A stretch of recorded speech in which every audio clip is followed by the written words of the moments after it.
एक समय की बात है, एक सन्यासी सारी दुनिया की यात्रा करके भारत लौटा। एक छोटी सी रियासत में मेहमान हुआ। उस रियासत के राजा को जब पता चला तो वो उनसे भेंट करने गए और बोले, हे महात्मा, एक प्रश्न 20 वर्षों से निरंतर पूछ रहा हूँ, कभी खुद से तो कभी दूसरों से, लेकिन अब तक कोई संतुष्ट कर देने वाला उत्तर नहीं मिला। क्या आप मुझे उत्तर देंगे? महात्मा ने कहा, निश्चित रूप से दूंगा राजन। आप पूछिए तो सही, क्या पूछना है? आज आप खाली हाथ नहीं लौटेंगे। इस पर राजा ने कहा, मैं ईश्वर से मिलना चाहता हूँ, और हाँ, अब आप भी मुझे बाकियों की तरह ईश्वर को समझाने का प्रयास मत करना। मैं बस अब सीधा ईश्वर से मिलना चाहता हूँ। सन्यासी ने कहा, अभी मिलना चाहते हो या थोड़ी देर ठहर कर? माफ करिए महात्मन, शायद आप भूल कर रहे हैं। मैं परमपिता परमात्मा से मिलवाने की बात कर रहा हूँ, ना कि किसी ईश्वर नाम के व्यक्ति विशेष से। सन्यासी मुस्कुराए और बोले, महानुभव, भूलने की तो कोई गुंजाइश ही नहीं है। मैं तो 24 घंटे ईश्वर से मिलाने का ही काम करता हूँ। अभी मिलोगे या थोड़ी देर ठहर कर सीधे जवाब दो।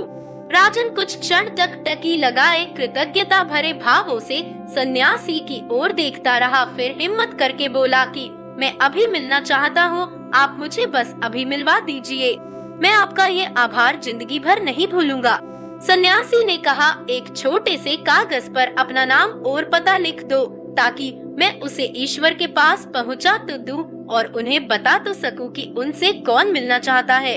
राजा ने कागज पर लिख दिया, अपना नाम, पता, उम्र, परिचय, उपाधियां, सब कुछ लिख दिया।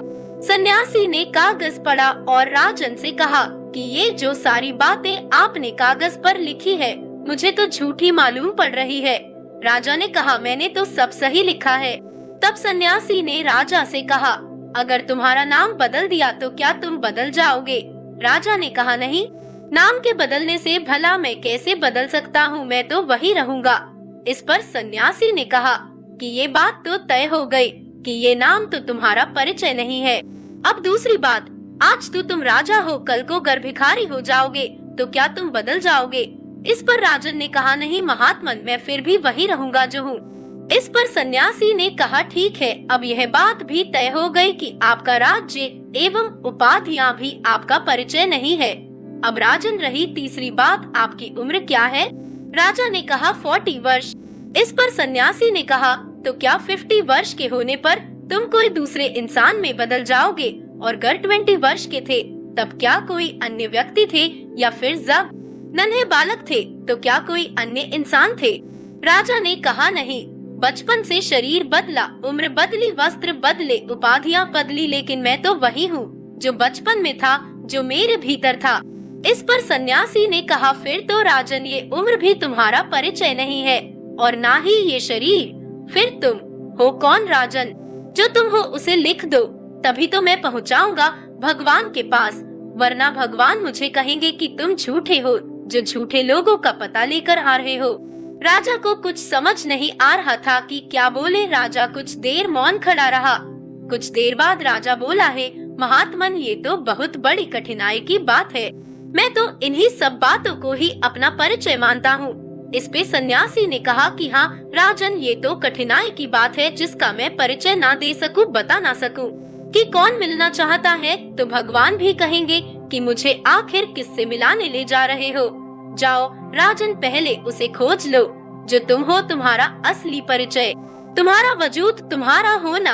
आखिर तुम धरती पर हो तो किस मकसद से हो? और ये बात कह देता हूँ राजन, जिस दिन तुम ये जान लोगे कि तुम कौन हो, उस दिन तुम भगवान को खोजने नहीं आओगे, क्योंकि भगवान को खोजना ही तो ये जानना है कि परमेश्वर क्या है। हमारी आत्मा ही भगवान का दूसरा रूप है। इस कहानी से हमें क्या सीख मिलती है? ईश्वर हर इंसान में है, हर स्थान पर है।